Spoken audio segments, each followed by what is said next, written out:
Welcome students of class 11th. Today you will get a new video. As you know that the topic is sets. This is the 6th or 7th video of the topic sets. NCERT exercise 1.3 you have finished. Okay? आपने NCERT की 1.3 exercise को finish कर लिया है. Today I will give a new concept which is called as the Venn diagrams. आज आपको सीखना है Venn diagrams. Venn diagrams.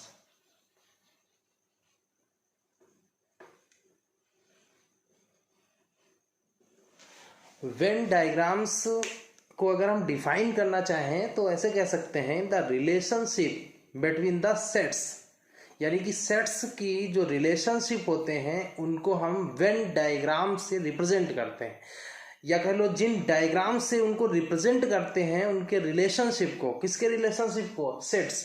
ये अभी जब हम उसको डायग्राम बना के बताएंगे तो आपको और अच्छा क्लियर हो जाएगा. तो उन्हीं डायग्राम्स को बोलते हैं वेन डायग्राम्स. ठीक है. तो अच्छा, ये वेन जो डायग्राम, वेन जो नेम है वेन, VENN, वेन डायग्राम्स, ये वेन डायग्राम्स इसको बोलते क्यों है? एक इंग्लिश लॉजिशियन हुए हैं जिनका नाम था जॉन वेन, JOHN वेन. तो जॉन वेन के ही नाम पे इसका नाम पड़ा है वेन डायग्राम्स. ठीक है. अच्छा, ये सेट्स के रिलेशनशिप को डायग्राम से रिप्रेजेंट करेंगे, ये अभी आपको बहुत अच्छे से दिमाग में नहीं पड़ा होगा. अब आप जब डायग्राम देखोगे तो समझ जाओगे. कुछ चीजें मैं आपको ध्यान दिला दूं. आपने एक यूनिवर्सल सेट पढ़ा हुआ था.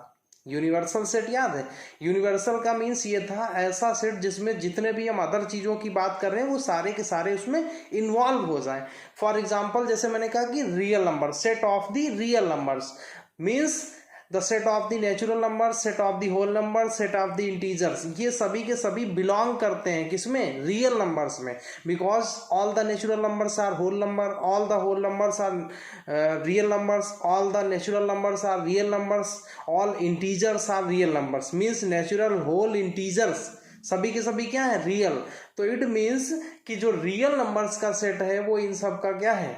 Universal set. तो जब यूनिवर्सल सेट को मोस्टली रिप्रेजेंट करते हैं वेन डायग्राम्स में यूजुअली रेक्टेंगल से, और बाकी जो उसके सबसेट होते हैं, जैसे आपने रियल नंबर्स को यूनिवर्सल सेट कह दिया, तो नेचुरल नंबर्स, होल नंबर्स और इंटीजर्स ये सब क्या है? रियल नंबर्स वाले सेट के यानी यूनिवर्सल सेट के सबसेट हैं. तो यहाँ पे वेन डायग्राम्स में यूजुअली जो यूनिवर्सल सेट होगा उसको रिप्रेजेंट करेंगे रेक्टेंगल से, और जो उसके सबसेट होंगे वो यूजुअली सर्कल से रिप्रेजेंट किए जाते हैं. यानी ऐसे, जैसे ये जो है, this is the symbol of universal set. ठीक, दिस इज द U. ये क्या है? U है. U for universal set. और इसमें कोई सेट है A. ये क्या है? A है. तो ये यूनिवर्सल का सबसेट है. ये अपने आप में तो एक सेट है A, बट यूनिवर्सल का क्या होगा? सबसेट होगा. अब इसको थोड़ा और, मैंने क्या कहा, ध्यान से वीडियो को आपको देखना है. ठीक है, क्योंकि न्यू चीज है आपके लिए एकदम. 10th तक आपने अभी तक इसको पढ़ा नहीं था, ये आपको 11th में मिल रहा है एकदम न्यू. तो समझो, जैसे ये यूनिवर्सल सेट है. अब हम कुछ नंबर्स लिख रहे हैं. ऐसे आप समझ सकते हो कि जो यूनिवर्सल सेट यानी रेक्टेंगल है उसका एरिया कितना है? ये सारा एरिया किसका है? रेक्टेंगल का एरिया है. उसी रेक्टेंगल के एरिया में ये सर्किल बना हुआ है. तो ऐसे आप समझो बिल्कुल देशी तरीके से कि जो सर्किल है वो भी रेक्टेंगल का ही एरिया है. देखो भाई, ये है रेक्टेंगल का एरिया और उसी में सर्कल बना है. तो जो सर्किल का एरिया है वो रेक्टेंगल का भी एरिया है. इसका मीनिंग क्या हुआ कि जो सर्किल है उसमें जो एलिमेंट होगा वो रेक्टेंगल का तो एलिमेंट कहा ही जाएगा, क्योंकि ये एरिया कॉमन है. सर्किल का भी कहा जाएगा और ये रेक्टेंगल का भी कहा जाएगा. इसीलिए यानी ये जो इसमें एलिमेंट है सर्किल में वो रेक्टेंगल में तो होगा ही होगा, क्योंकि this is the area also involve in rectangle. ठीक है. तो कहने का मीन्स, जैसे यहाँ पे हमने नंबर लिख दी कुछ 2, 4, 1, 3 और इसमें है 0, 5, 6. तो जब आप यूनिवर्सल सेट लिखोगे, यूनिवर्सल सेट, तो यूनिवर्सल सेट का मतलब क्या हुआ, रेक्टेंगल में जो भी बिलोंग कर रहा है that is called the universal set. तो इसमें कौन कौन बिलोंग कर रहा है, 0 1 2 3 4, देखो 0 1 2 3 4 5 6। अब कुछ लोगों के माइंड में ये आ सकता है कि यार ये तो सर्किल का है, बट सर्किल बना कहाँ है, रेक्टेंगल के अंदर, तो ये रेक्टेंगल का भी है, यानी इसमें जो भी आ रहा है वो सब क्या है, रेक्टेंगल का, और पूरा रेक्टेंगल क्या है, यूनिवर्सल सेट। तो यू में कौन कौन होगा, 0 1 2 3 4 5 6, ये जो सेट बना है this is called the universal set. अब इसको ए हमने कहा है, तो ये सबसेट है किसका, यूनिवर्सल का। सबसेट मीन्स इसमें जो एलिमेंट है वो यू में, यू के एलिमेंट हैं, तो ये यू का क्या कहलाएगा, सबसेट। तो ए क्या है, 1 2 3 4, ठीक है। तो ये रिप्रेजेंटेशन हो गया किसका, यूनिवर्सल सेट का, रेक्टेंगल से, और उसके अंदर जो सबसेट उसके बनेंगे वो सर्कल से। एक और चीज ध्यान रखना, जैसे मैंने यहाँ पे अभी बेसिक चीज स्टार्ट करी है, तो मैंने एक ही सर्किल ड्रॉ किया है। अभी आपको ऐसे डायग्राम्स मिलेंगे जिसमें कई कई सर्किल होंगे, ठीक है।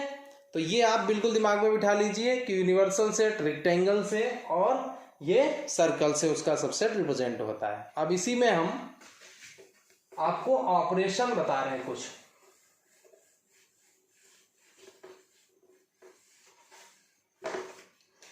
ऑपरेशन ऑन सेट्स,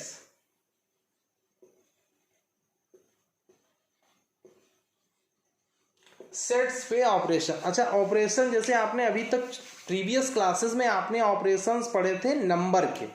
नंबर के ऑपरेशन मीन्स जैसे 5 को 13 से मल्टीप्लाई किया, तो 5 को 13 से किया 65 आएगा, 20 को 3 से मल्टीप्लाई करो 60 आएगा। तो ये सब क्या थे, ऑपरेशंस थे।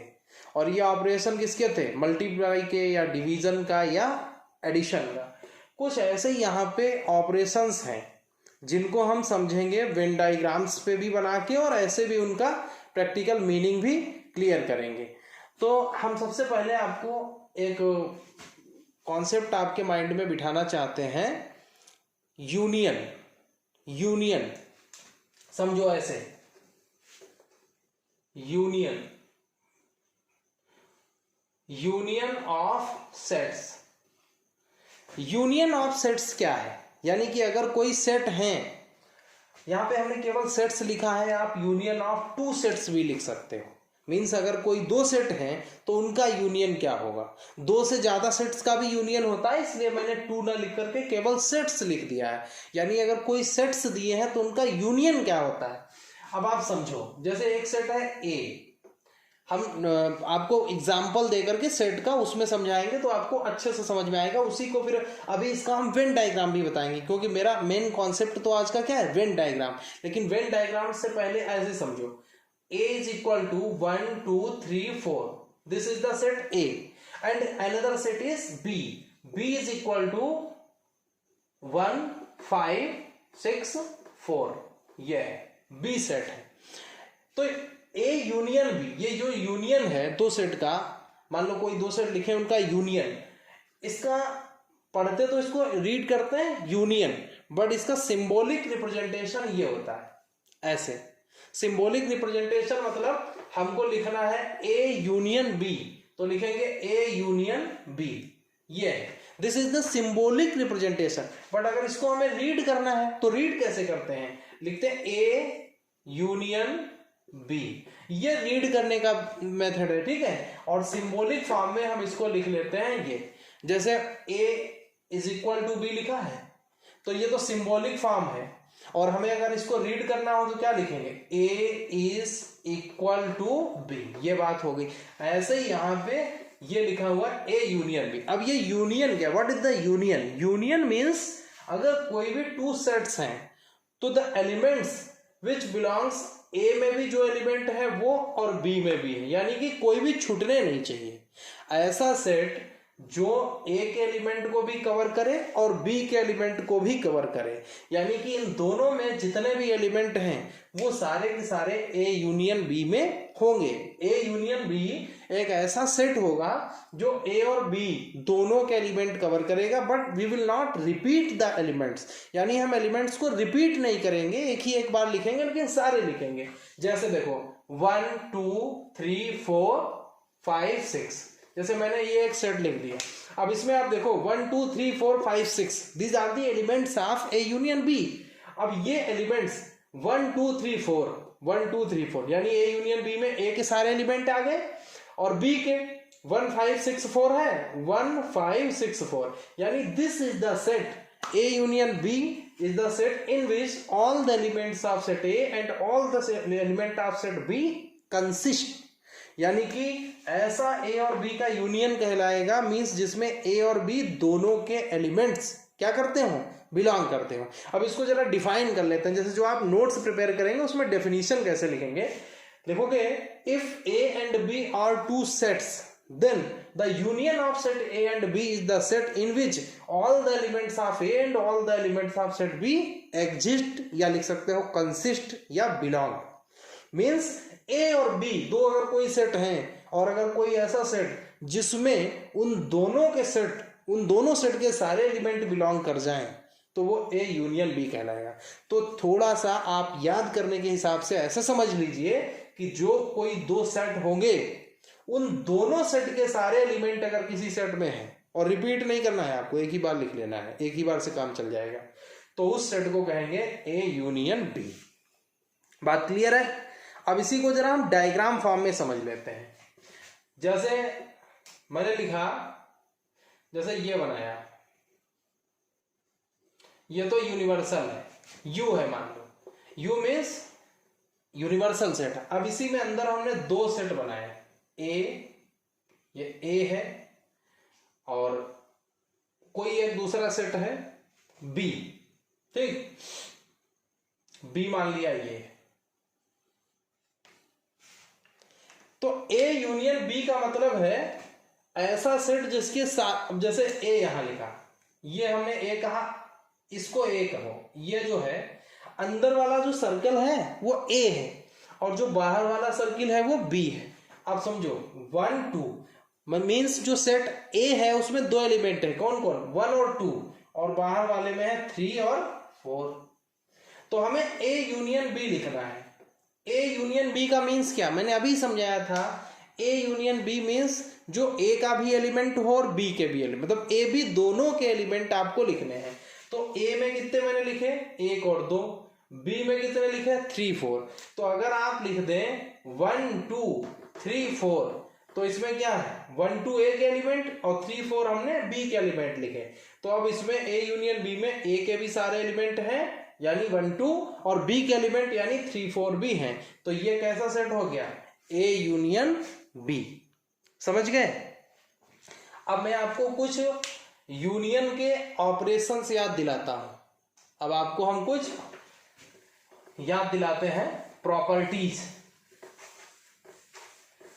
जैसे आपने नंबर्स में प्रॉपर्टीज लिखी थी, वही प्रॉपर्टीज यहां यूनियन पे भी अप्लाई होगी। जैसे आपने नंबर्स जब पढ़ी हुई थी क्लास 8th में, जैसे सपोज करो आपने रेशनल नंबर पढ़े थे, तो रेशनल नंबर अगर कोई दो रेशनल नंबर है, मान लो ए बी रेशनल नंबर्स है, तो a plus B is equal to क्या होता है, b प्लस ए भी होता है। मीन्स अगर कोई भी दो रेशनल नंबर्स आपने ऐड करी है, उनका ऑर्डर चेंज कर दो, means a plus B is equal to B plus A, तो ये चीज क्या, ट्रू है। और इस लॉ को क्या कहते हैं, कॉम्यूटेटिव। क्या बोलते हैं, कॉम्यूटेटिव।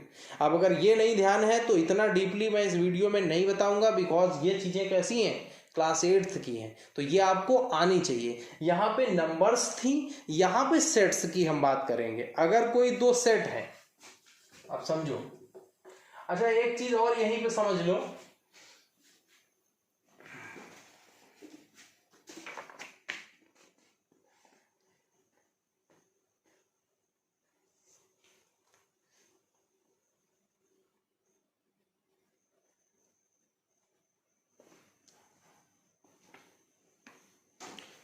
जैसे अभी हमने एक सेट ए कोई लिया था और एक सेट बी कोई लिया था।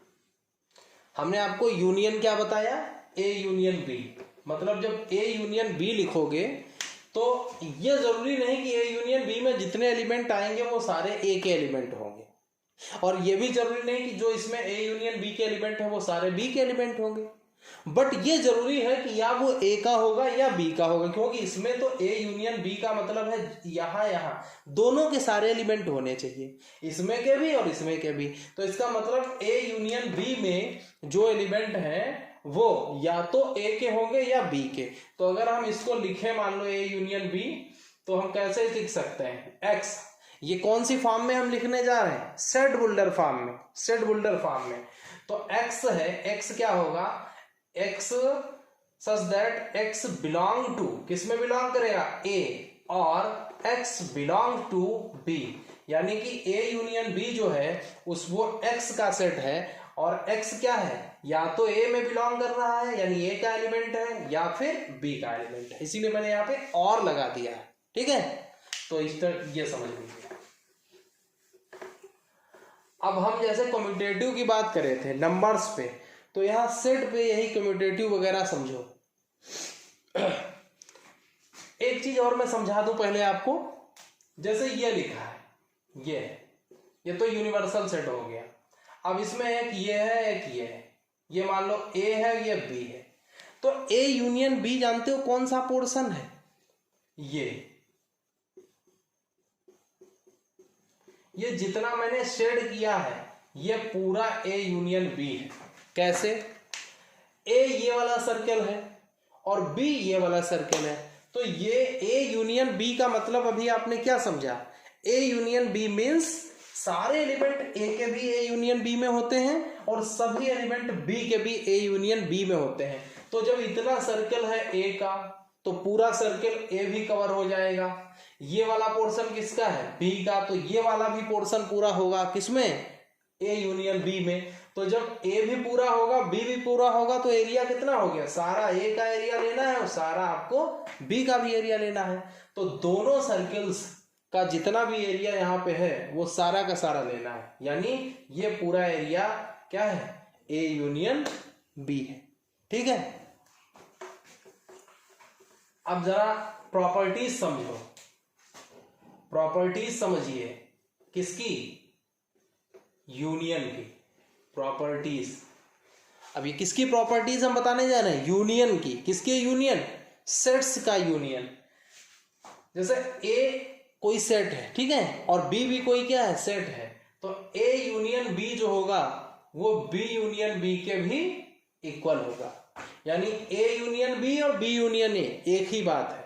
मीन्स कोई आपने दो सेट लिए ए और बी, उनका यूनियन निकाला, फिर हम अगर उनको बी यूनियन ए लिखें तो एक ही बात है। अच्छा, ये ऑर्डर चेंज वाला हमने बताया था आपको, कौन सा लॉ होता है, कम्यूटेटिव लॉ, कम्यूटेटिव लॉ, ठीक है। यानी कि यूनियन पे, सेट्स के यूनियन पे कम्यूटेटिव लॉ क्या करता है, होल्ड करता है, ठीक है। इसी के साथ एसोसिएटिव लॉ, एसोसिएटिव लॉ में जैसे आपने, मैं आपको नंबर्स पे समझाता हूं। आपने जो प्रीवियस क्लास 8th वगैरह में पढ़ा होगा तो क्या पढ़ा था, जैसे 3 + 4 + 5 लिखा था, तो इसको आप क्या लिख सकते थे, 3 + 4 और +5। भाई 3 + 4 + 5, तो इसको 3 + 4 + 5 ऐसे भी लिख सकते हो। तो ये क्या कहलाता था, एसोसिएटिव लॉ। तो यहां पे ये नंबर्स ना होकर के ये किस में चेंज हो गया, सेट्स में चेंज हो गया। यानी कि अगर कहीं पे आपको A union B union C लिखा मिल जाए,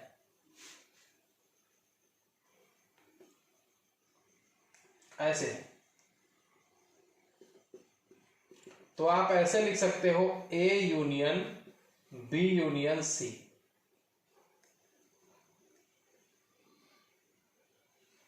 ये ठीक है, A union B union C. क्या मीनिंग इसका हुआ, कोई 3 सेट्स हैं, उन 3 में ए बी सी है, तो ए बी का जो यूनियन आए, जो भी सेट बने यूनियन में, उसका फिर सी के साथ यूनियन ले लो। इधर ए बी और सी का यूनियन लेकर उसका ए के साथ यूनियन लो तो जो आएगा वो सेम आएगा। इसको क्या कहते हैं? एसोसिएटिव। एसोसिएटिव, ठीक है, एसोसिएटिव लॉ।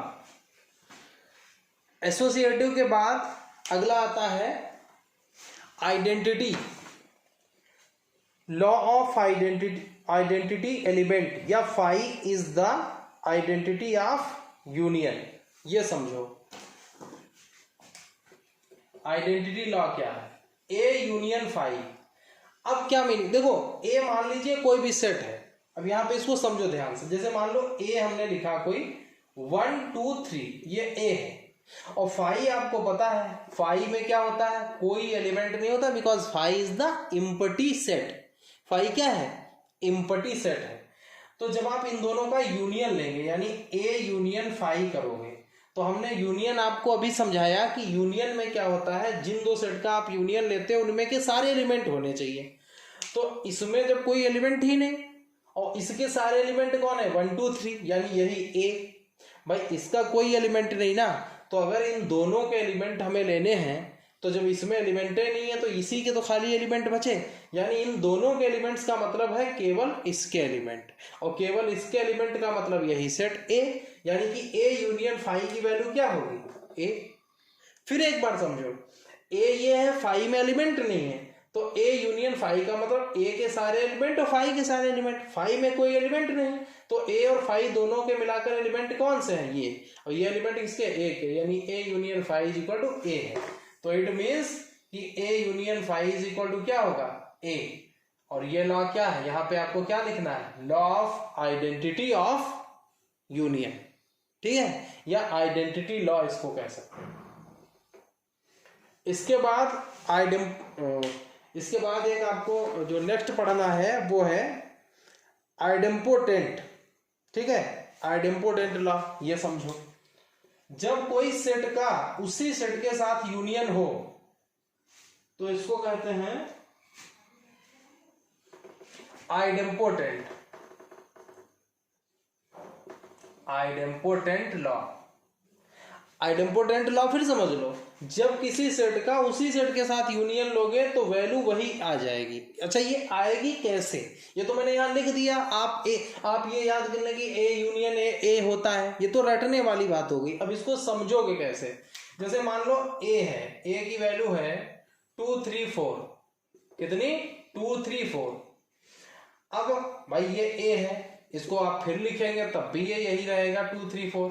अब ए यूनियन ए का मीनिंग क्या हुआ, ए यूनियन ए का मतलब है कि ए और ए दोनों में के एलिमेंट लिखो, तो ए और ए, भाई ए चाहे ये एक हो, चाहे ये एक को चाहे 10 बार लिख लो, वो चेंज तो हो रहा नहीं, यानी ए के सारे एलिमेंट हो, ए के भी सारे एलिमेंट हो। इसका मतलब किसके एलिमेंट की बात कर रहा है, जो सेट ए है उसके सारे एलिमेंट हो। तो ए के जब सारे एलिमेंट लोगे, ये वाला ले लो, तो इसके भी और इसके भी, भाई ए ही तो दोनों जगह है, और ये कौन है 2 3 4, यानी इन दोनों के एलिमेंट्स हो ऐसा सेट कौन है, ए। तो ये इक्वल टू क्या होगा, ए। इसीलिए ए यूनियन ए की वैल्यू क्या आती है, ए आती है। अब है लॉ ऑफ यू। देखो ये सिंबल थोड़ा ध्यान से बनाना, ये यू है और ये यूनियन है, इसको बोलते हैं लॉ ऑफ यू, मतलब यूनिवर्सल सेट का लॉ है ये। अच्छा, यूनिवर्सल में तो सारी चीजें आती हैं, जैसे अभी हमने समझाया था, सपोज करो जो ये यू है ये रियल नंबर्स का सेट है, फिर और ये कोई नेचुरल नंबर्स का सेट है। सपोज करो ये यू क्या है, ये मान लो रियल नंबर है और ये मान लो नेचुरल नंबर्स का सेट है। तो जो रियल है उसमें नेचुरल, होल, इंटीजर सभी आएंगे। तो कहने का मतलब है जब इन दोनों में के सारे एलिमेंट लिखने हैं तो आप u के एलिमेंट लिख दो, यानी रियल नंबर सारे लिख दोगे तो उसमें नेचुरल तो अपने आप ही आ जाएंगी। अच्छा, यूनियन में यही तो करना होता है, इसके भी सारे एलिमेंट लिखने हैं, इसके भी सारे एलिमेंट, तो जब आप इसके सारे लिख दोगे यानी रियल नंबर्स के, तो नेचुरल तो उसमें अपने आप ही सारी आ जाएंगी। इसका मतलब इस यूनिवर्सल और कोई सेट जिस यूनिवर्सल का जो सबसेट है, या कह लो सबसेट का जो यूनिवर्सल है, उन दोनों का जब आप यूनियन लोगे तो जो यूनिवर्सल सेट है वही आंसर आएगा। कैसे, जैसे हमने मान लो रियल नंबर्स ली, तो रियल में नेचुरल तो ऑलरेडी इंक्लूड है, इसका मतलब हमने रियल नंबर की बात कह दी तो नेचुरल की भी बात हो गई, क्योंकि रियल में नेचुरल है। तो रियल जो है नेचुरल का क्या है, यूनिवर्सल सेट। तो नेचुरल और रियल के यूनियन लिखना है आपको। इट मीन्स इन दोनों में के सारे एलिमेंट, तो आप रियल नंबर लिख दो, सारे एलिमेंट हो जाएंगे। इसीलिए यूनिवर्सल और किसी सेट का यूनियन क्या आता है, यूनिवर्सल सेट ही आता है। ठीक है, तो ये तो हो गया यूनियन। अब आपको बताते हैं इंटरसेक्शन।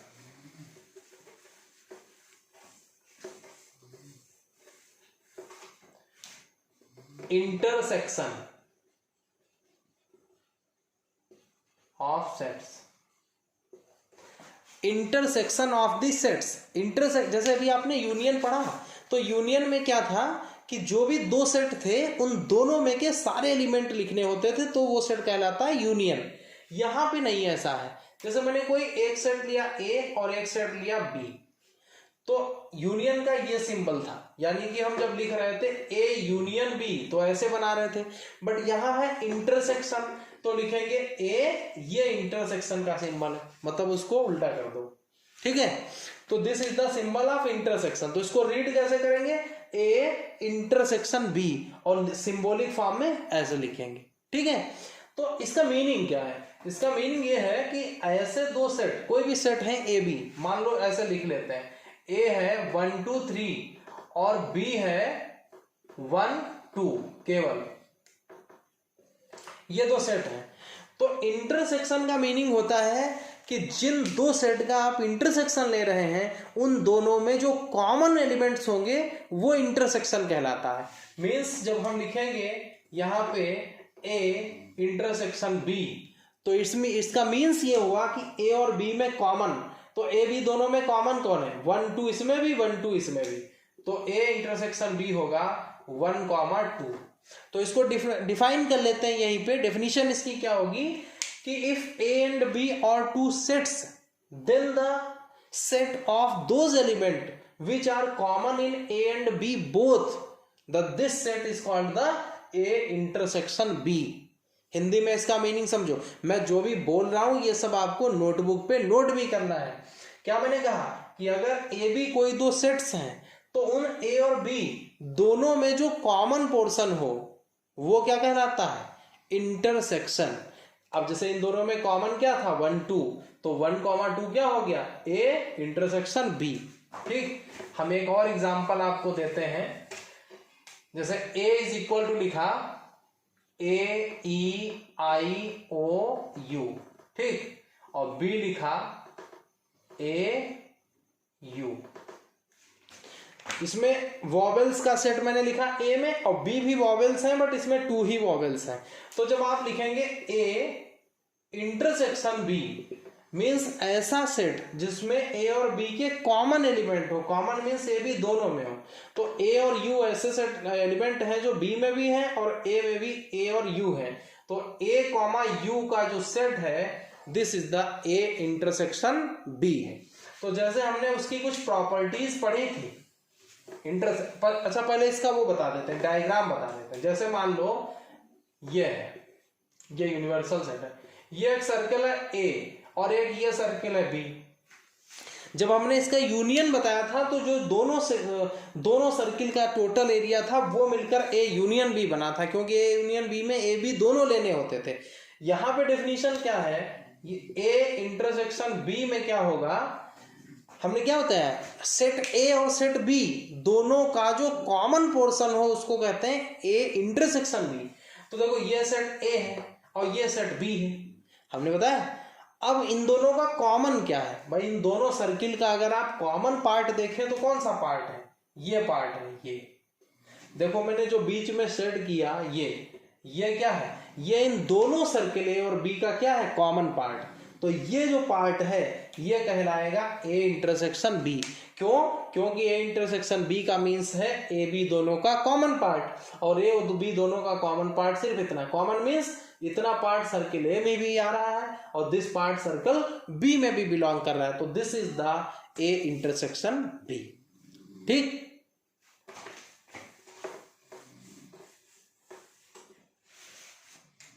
अब देखो यहीं पे एक चीज और समझ लो,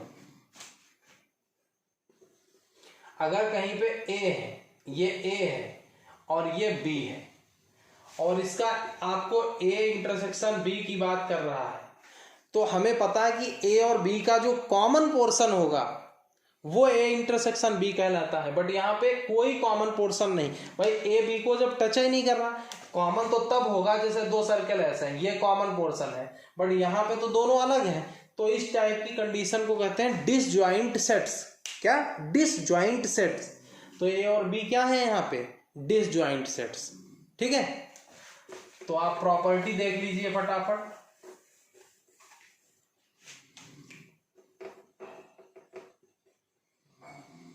प्रॉपर्टीज वही लॉज जो आपको पढ़ने हैं, कौन से? अभी जो कम्यूटेटिव बता रहे थे, एसोसिएटिव बता रहे थे, इस टाइप से। तो कम्यूटेटिव में जैसे आपने लिखा, अगर आपने किन्हीं दो सेट का इंटरसेक्शन लिया तो ए इंटरसेक्शन बी करो और चाहे बी इंटरसेक्शन ए करो, ये दोनों की वैल्यू क्या आएगी? सेम आएगी। ए इंटरसेक्शन बी और बी इंटरसेक्शन ए। अच्छा, ऑर्डर चेंज किया तो वैल्यू वही रहेगी, इसलिए ये कौन सा लॉ कहलाता है? कम्यूटेटिव। Commutative law. ठीक है, यानी कि जब ऑर्डर चेंज करने पे आंसर सेम रहे, यानी कोई भी दो सेट आप ए बी लेना तो ए इंटरसेक्शन बी कहो चाहे बी इंटरसेक्शन कहो, एक ही बात है। उसके बाद वही सारी प्रॉपर्टीज हैं।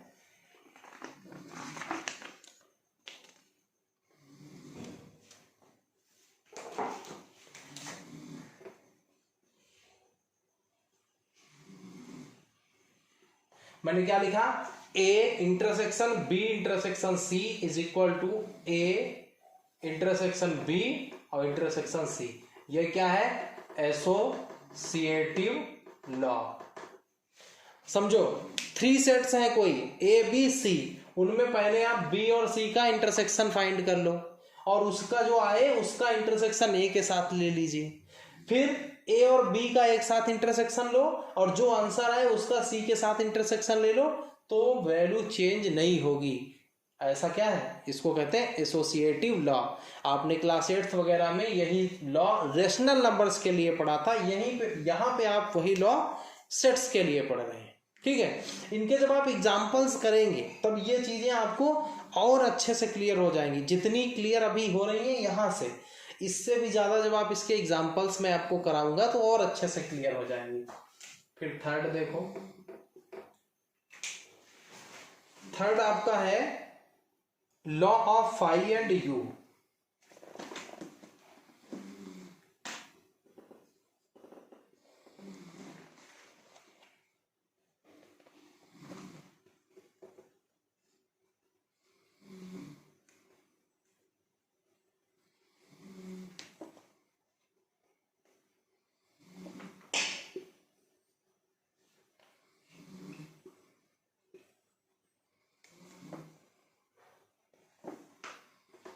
इसको समझ लेते हैं। ये कहलाता है law of phi and U. U means यहाँ पे यूनिवर्सल के लिए है। अच्छा, फाई और ए का इंटरसेक्शन किया तो फाई आया। जैसे ये तो रटने वाली बात हो गई कि फाई और ए का इंटरसेक्शन किया। इसको जरा समझ लेते हैं कैसे ये होता है। जैसे मान लो ए कोई सेट है, वही मैं बहुत कॉमन एग्जांपल ले लेता हूं, 1 2 3 1 2 3। ठीक। अच्छा, फाई आपको पता है, फाई क्या पता है कि फाई में कोई भी एलिमेंट नहीं होते। ठीक। अब आप समझो यहां से, ए में 1 2 3 यानी 3 एलिमेंट, फाई में कोई एलिमेंट नहीं। ए और फाई का आप क्या कर रहे हो? इंटरसेक्शन। हमने अभी बताया इंटरसेक्शन का मीन्स दोनों के कॉमन एलिमेंट। तो ए और फाई में आप कॉमन एलिमेंट जरा ढूंढो, मीन्स जो इसमें भी हो और इसमें भी हो। तो इसमें तो कोई एलिमेंट ही नहीं है, और जब इसमें कोई एलिमेंट नहीं है तो इसमें बाकी सेट्स के कॉमन एलिमेंट मिलेंगे क्या? नहीं मिलेंगे। यानी कि इन दोनों में कॉमन क्या है? कुछ नहीं। कुछ नहीं का मतलब कोई एलिमेंट नहीं, कोई एलिमेंट नहीं का मतलब इम्पटी। इसीलिए फाई और ए का इंटरसेक्शन क्या है? इम्पटी। बात समझ गए? अब यहां समझ लो, यूनिवर्सल सेट और ए। यूनिवर्सल सेट वही मैंने अभी आपको समझाया था। मान लीजिए रियल नंबर्स का सेट है और ए क्या है? नेचुरल नंबर्स का सेट है। तो जो नेचुरल नंबर्स हैं रियल नंबर्स में तो वो सारी हैं। अगर इसका मतलब इन हमको क्या लिखना है, आप समझिए ध्यान से, ये रियल नंबर्स का सेट, ये नेचुरल नंबर, ये यूनिवर्सल क्यों कहा जाएगा इसका, क्योंकि रियल नंबर, अब ये मत समझना कि यहाँ पे रियल ही ले सकते हो, मैं एग्जांपल के लिए बोल रहा हूँ, यूनिवर्सल का मतलब समझा रहा हूँ। यूनिवर्सल मीन्स ऐसा जिसमें ये भी बिलोंग करे या और भी चीजें बिलोंग करें। तो नेचुरल नंबर्स का सेट है मान लीजिए ए, और यूनिवर्सल है रियल नंबर्स का सेट, तो नेचुरल नंबर्स रियल में बिलोंग करती हैं, इसलिए ये। अब आप इसका यूनिवर्सल और ए का इंटरसेक्शन ए क्यों होगा ये समझो। जैसे आपने नेचुरल नंबर लिखा, रियल नंबर लिखा, अब इन दोनों का कॉमन पोर्शन आपको लिखना है जो दोनों में हो। तो नेचुरल नंबर सारी रियल नंबर में होती है, इसका मतलब नेचुरल नंबर यहाँ भी है और नेचुरल नंबर यहाँ भी है। और बट नेचुरल को अगर छोड़ दो तो यहाँ पर तो नेचुरल के अलावा कुछ है नहीं, तो कॉमन भी नेचुरल के अलावा कुछ नहीं, यानी इन दोनों में कॉमन क्या है, नेचुरल नंबर्स, यानी सेट ए। समझ पाए भाई, ये रियल नंबर ये नेचुरल नंबर, मान लिया ये रियल का सेट ये नेचुरल का सेट, तो रियल में तो सभी होती हैं तो नेचुरल भी होगी, तो इसका मतलब इन दोनों में नेचुरल वाला पार्ट कॉमन है, यानी कि ए कॉमन है यहाँ पर, इसलिए इसका यूनिवर्सल का ए सेट के साथ इंटरसेक्शन क्या है, ए। अब जरा आप आइडेम्पोटेंट का लॉ समझो। आइडेम्पोटेंट का मतलब उसी सेट का उसी के साथ, चाहे वो इंटरसेक्शन हो चाहे यूनियन, तो वो आइडेम्पोटेंट कहलाता है। ए का ए के साथ इंटरसेक्शन क्या होगा, देखो ए कोई सेट है और जो दूसरा सेट आप बात कर रहे हो वो भी ये है, यानी वही सेट है, उन दोनों का जब आप कॉमन लोगे ए ये, तो जो इसमें है वही तो सेम इसमें है, यानी इन दोनों का कॉमन पार्ट क्या है, जो इसमें एलिमेंट होंगे, यानी कि ए, यानी ए और ए का कॉमन पार्ट क्या होगा, ए। भाई जैसे ए में 1 2 3 एलिमेंट है, यहाँ भी 1 2 3 है, तो दोनों में कॉमन क्या हुआ 1 2 3, यानी ए। तो ये आइडेम्पोटेंट क्या ला कहलाता है, आइडेम्पोटेंट। ठीक है, इसके बाद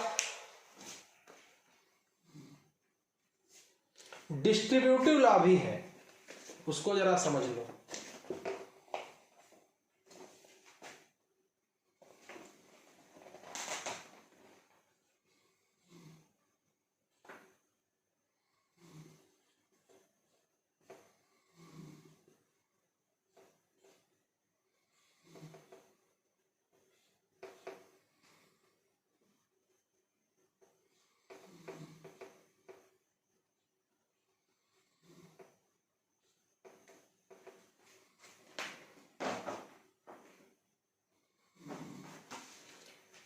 मैं इसको आपको एक एग्जाम्पल देके समझाता हूं। अब मैं ये इरेज करने जा रहा हूं ऊपर, ठीक है।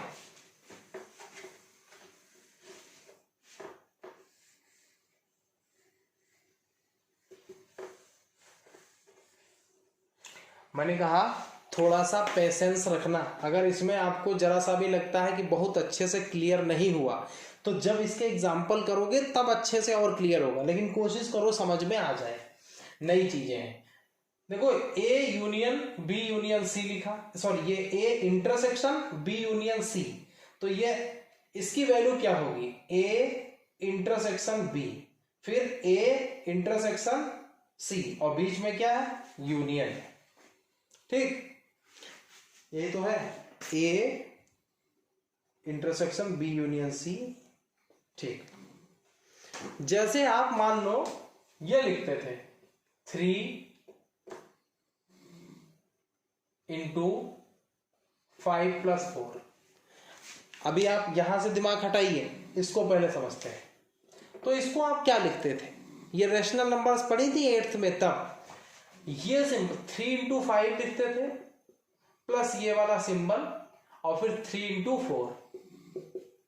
इसका मतलब क्या है, यहां है प्लस और पहले ये थे एक साथ, फिर इसको आपने क्या कर दिया डिस्ट्रीब्यूट कर दिया, किसके साथ 3 के साथ, यानी एक बार 5 को 3 से मल्टीप्लाई, एक बार 4 को, तो ये मल्टीप्लिकेशन जो है वो डिस्ट्रीब्यूट हो रहा है किसके ऊपर, ओवर एडिशन। ठीक है, तो ये जो है डिस्ट्रीब्यूट हो रहा है, multiplication is distributed over addition, इसको बोलते थे।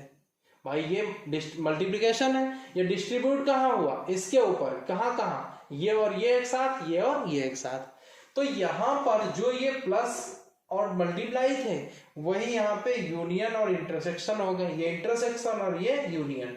तो देखो आप ए जैसे 3 into 5 किया तो देखो यहाँ ए और ये वाला सिंबल देखो, ये फिर ये सिंबल 5, तो यहाँ भी ये ए इंटरसेक्शन बी, और उसके बाद आपने कौन सा सिंबल लगाया यहाँ पे कौन सा सिंबल लगाते हो, जो यहाँ है प्लस, तो देखो यहाँ कौन सा सिंबल है यूनियन, तो वो यहाँ लग गया। उसके बाद इस 3 की मल्टीप्लाई किसके साथ, 4 के साथ, यानी ये वाला सिंबल, तो ये ए लिया, ये वाला सिंबल लिया और ये सी लिया। मतलब सेम यही है, बस आपको क्या समझना है कि जहां इनटू है वहां इंटरसेक्शन लिख लिया है, जहां प्लस है वहां पे यूनियन लिखा है, और जो 3 और 5 4 है वो ए बी और सी है। आप बिल्कुल डिक्टो यही है। तो इसको क्या बोलते हैं, डिस्ट्रीब्यूटिव लॉ। क्या कहते हैं, डिस्ट्रीब्यूटिव लॉ, डिस्ट्रीब्यूटिव लॉ, ठीक है, डिस्ट्रीब्यूटिव लॉ। और ये क्या चीज डिस्ट्रीब्यूट हो रही है, यहां मल्टीप्लिकेशन जो था वो डिस्ट्रीब्यूट हो रहा था किस पे, ओवर एडिशन, और यहाँ पे मल्टीप्लिकेशन की जगह क्या है, इंटरसेक्शन, और एडिशन की जगह क्या है, यूनियन। तो क्या कहेंगे यहाँ पे, ये डिस्ट्रीब्यूटिव लॉ तो है लेकिन किस चीज का डिस्ट्रीब्यूशन है, यानी ये क्या, intersection is distributed over addition, sorry over union. जैसे यहां पे था multiplication is distributed over addition, ऐसे यहां पे ये क्या है, इंटरसेक्शन, ये क्या है, यूनियन, यानी intersection is distributed over union. ठीक है, इसके बाद एक चीज और बता देते हैं,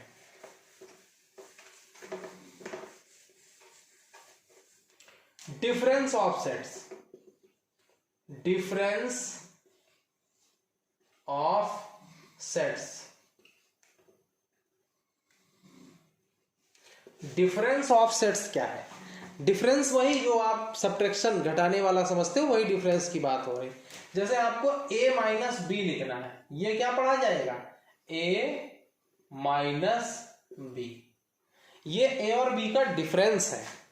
अब यहां पे इसका मीनिंग समझ लो, बस आज के लिए बस इतना ही है कि डिफरेंस ऑफ सेट समझ लो, उसके बाद वीडियो को ओवर करते हैं।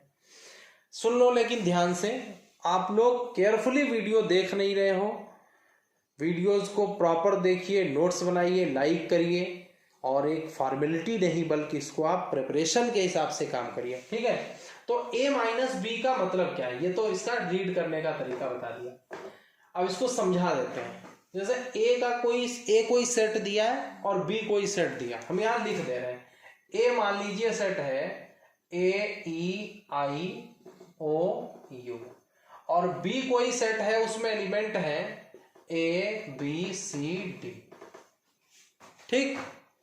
ए भाई कोई सेट है, बी भी कोई सेट है, उसके एलिमेंट्स मैंने लिख दिए। अब a माइनस बी यानी a और b का डिफरेंस क्या होगा, यहाँ पे ऑर्डर मायने रखता है, मतलब a माइनस बी की वैल्यू अलग आएगी और b माइनस ए की वैल्यू अलग आएगी। अब यहाँ पे a माइनस बी जब लिखा होगा तो डिफरेंस ऐसा समझ लो, if a and b are two sets then a minus B means the set whose elements belong to A but does not belong to B। यानी कि A माइनस बी अगर कहीं लिखा है डिफरेंस, तो A माइनस बी का मतलब ये हुआ ऐसा सेट जिसके एलिमेंट A में तो बिलोंग करते हो बट B में बिलोंग नहीं करते हो। फिर ध्यान से सुन लो, A माइनस बी का मतलब है ऐसा सेट, A माइनस बी वो सेट होगा जिसके एलिमेंट A में तो होंगे बट B में नहीं होंगे। अब A माइनस बी देखो क्या होगा, जैसे हमने लिखा, डेफिनेशन आप समझ गए, फिर एक बार बता देता हूं। If A and B are two sets then A minus B is equal to the set of elements which belongs to A but does not belong to B। यानी कि वो एलिमेंट्स जो A में तो बिलोंग करे but B में belong नहीं करे, उन एलिमेंट्स का सेट कहलाता है A माइनस बी। अब समझो कैसे, देखो A में बिलोंग करे बट B में ना हो, देखो यहां पर ऐसा, इसमें के जितने एलिमेंट हैं उनमें से केवल ए ऐसा एलिमेंट है जो बी में है, और जबकि हमें एक ऐसा एलिमेंट ढूंढना है जो ए में तो हो बट बी में ना हो। तो पहले से चेक करो, ए यहाँ है, ए में तो था बट बी में भी है, इसलिए ए को नहीं लेना है। क्यों? क्योंकि वही एलिमेंट चाहिए जो ए में हो बट बी में ना हो। अच्छा, ए के बाद ई आई ओ यू, ये 4 एलिमेंट ऐसे हैं जो ए सेट में तो है बट बी में नहीं है, तो ये ए माइनस बी हो जाएगा ई आई ओ यू। ए माइनस बी कैसा सेट हो गया? जिसके एलिमेंट ए में हो बट बी में ना हो। ई आई ओ यू ऐसे एलिमेंट हैं जो ए में है बट बी में नहीं है। समझ गए? अब इसका उल्टा समझ लो, अगर b माइनस ए लिखा है कहीं, ये b माइनस ए, तो इसका क्या मतलब हुआ? ये ऐसा सेट होगा, ये ऐसा सेट होगा b माइनस ए, वो सेट जिसके एलिमेंट b में हो बट a में ना हो। जो पहले लेटर होता है उसके एलिमेंट होने चाहिए और बाद वाले के नहीं होने चाहिए। तो यहां पे आपको देखना है b माइनस ए का मतलब the elements which belong to B but don't belong to A, मतलब जो बी में तो बिलोंग करे बट ए में नहीं। ऐसे देखो सेट, यहाँ पे देखो ए ऐसा सेट, ए ऐसा एलिमेंट है जो बी में है बट ए में भी है, दोनों में है तो नहीं लेना है। हमें केवल वो एलिमेंट चाहिए जो बी में हो बट ए में नहीं हो। तो देखो बी सी डी, ये 3 ऐसे एलिमेंट हैं जो बी में तो हैं बट ए में नहीं है। तो ये हो गया B minus B C D, ये ए बी है, और ये 3 ऐसे एलिमेंट हैं जो बी में है बट ए में नहीं है। तो b माइनस ए हो गया बी सी डी, और a माइनस बी क्या है? ई आई ओ यू। और इसको अगर आप सेट बिल्डर फॉर्म में लिखें, जैसे मान लो a माइनस बी आपको लिखना है, तो a माइनस बी मान लीजिए x का सेट है, x एलिमेंट है, तो ये x कैसा एलिमेंट होगा? ये x a में तो बिलोंग करेगा बट ये b में बिलोंग एंड x नहीं बिलोंग करेगा किसमें? b में। यही तो मैंने अभी आपको समझाया। a minus B means the set of all x such that x belongs to a and does not belongs to b। और b माइनस ए क्या होगा? b माइनस ए ऐसा सेट है the set of all x such that x belongs to b, मतलब x का set है कौन? b minus ए, और x क्या है? x b में तो बिलोंग करता है and x does not belong to a। समझ गए? तो आज के लिए इतना ही था। मैं ये मान के चलता हूं कि सारे 11th के स्टूडेंट्स इस वीडियो को बहुत ध्यान से देखेंगे, चीजों को बहुत अच्छे से समझेंगे, ठीक है? और जो भी इसमें से अगर एक आधी चीज छूटी भी होगी, मैं वो अगले वीडियो में कवर कर दूंगा, उसकी आपको टेंशन नहीं लेनी, ठीक है? अब अच्छा, इसको एक काम और कर देते हैं, बस 1-2 मिनट और आप देख लीजिए वीडियो। इसको हम डायग्राम से भी समझा दें। कैसे? जैसे a माइनस बी और b माइनस ए, ये तो क्लियर हो गया आपका। जैसे लिखा, हम सेट बना रहे, ये a है, ये a है और ये b है। अब अगर हम a माइनस बी लिखें, a माइनस बी, तो इसमें कौन सा एरिया a माइनस बी होगा? अभी मैंने बताया कि a माइनस बी का मतलब जो a में तो हो बट b में ना हो। देखो, जैसे a में हो, a माइनस बी का मतलब a का हो बट b में नहीं हो, तो ये एरिया है। देखो ये, वैसे तो a का एरिया, ये वाला भी a का ही एरिया है, लेकिन ये बीच में ऐसा एरिया है ये वाला जो b में भी है। बट a माइनस बी का मीन्स क्या होता है? जो a का एरिया हो बट b का ना हो। और जितना हमने सेट किया है उतना केवल a का है और b का नहीं है। अब अगर हमें यही b माइनस ए लिखना है, ये b माइनस ए, मान लो ये a है, ये b है, b माइनस ए किसे लिख रहा है? b माइनस ए का मीनिंग क्या हो जाता है? b का एलिमेंट हो बट a का नहीं हो, तो b ये है। ये जो एरिया है, ये ऐसा एरिया है जो b का तो है बट a का नहीं, क्योंकि a का एरिया कहां तक है? यहां तक, ये इधर। और ये पूरा बी का है, बट ये कॉमन है बीच में तो ये ए का भी हो जाता है, और बी माइनस ए में हमें ऐसा एरिया देना है जो केवल बी का हो, ए का नहीं। तो यही तो हुआ। तो ये डिफरेंस ऑफ सेट्स था। मैं ये मान के चलता हूं कि आप समझ गए होंगे अच्छे से और नोट्स बना लेंगे। और आज का आपका होमवर्क रहेगा कि आप सेट्स से रिलेटेड जो आपने यूनियन, इंटरसेक्शन, डिफरेंस पढ़ा है उसको बहुत अच्छे से, उसकी प्रॉपर्टीज को बिल्कुल इतना अच्छे से रट लेना, समझ लेना कि जब आपको इससे रिलेटेड एक्सरसाइज 1.4 कराई जाए तो वो आपको बिल्कुल आपके दिमाग में बैठ जानी चाहिए। ठीक है, तो okay, thank you so much. मिलते हैं आपको नेक्स्ट वीडियो में।